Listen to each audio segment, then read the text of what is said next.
BJP सांसद मनोज कोटक ने लोकसभा में शून्यकाल के दरमियान मुद्दा उठाते हुए कहा कि महाराष्ट्र के अमरावती नांदेड़ में त्रिपुरा की झूठी अफवाह की आड़ में हिंदू को लक्ष्य कर हिंसा फैलाई गई। साथ ही सांसद मनोज कोटक ने संसद में सदन से पुलिस और महाराष्ट्र सरकार की संदिग्ध भूमिका की जांच की मांग की और राजा एकेडमी और पीएफआई जैसे देश विरोधी संस्था को बैन करने का प्रस्ताव दिया। आइए आपको बताते हैं सांसद मनोज कोटक ने लोकसभा में क्या कहा।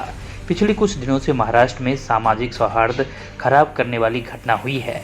महाराष्ट्र के अमरावती, नांदेड़, मालेगांव इन जैसे शहरों में प्लांट तरीके से बहुसंख्यक हिंदू व्यापारी, उनके व्यापारिक प्रतिष्ठान और घरों पर हमले किए गए।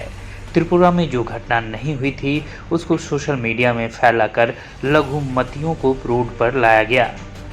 हिंदुओं की इमारत को टारगेट किया गया। महाराष्ट्र राज्य सरकार और पुलिस की भूमिका संदिग्ध है। राजा अकादमी और पीएफआई जैसी संगठन की भूमिका संदिग्ध है, उसकी जांच होनी चाहिए।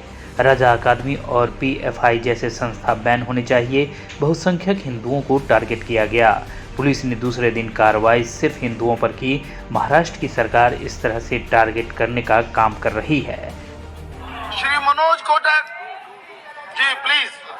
धन्यवाद अध्यक्ष महोदय। पिछले कुछ दिनों में महाराष्ट्र में सामाजिक सौहार्द खराब करने वाली घटनाएं हुई है। महाराष्ट्र में अमरावती, नांदेड़, मालेगांव इन जैसे शहरों में प्लान्ड तरीके में बहुसंख्य हिंदुओं के व्यापारी एस्टेब्लिशमेंट और घरों के ऊपर हमले किए गए। त्रिपुरा में जो घटना बनी नहीं थी उसको सोशल मीडिया के ऊपर फैलाकर लघुमतियों को रोड के ऊपर लाया गया और बहुसंख्य हिंदुओं की इमारतों को टारगेट किया गया। इस तरह की घटना में राज्य सरकार और पुलिस की भूमिकाएं संदिग्ध है। रजा एकेडमी और पीएफआई जैसी संस्थाओं की भूमिका संदिग्ध है। इसकी जांच होनी चाहिए। रजा एकेडमी और पीएफआई जैसी संस्थाओं पे बैन लगना चाहिए।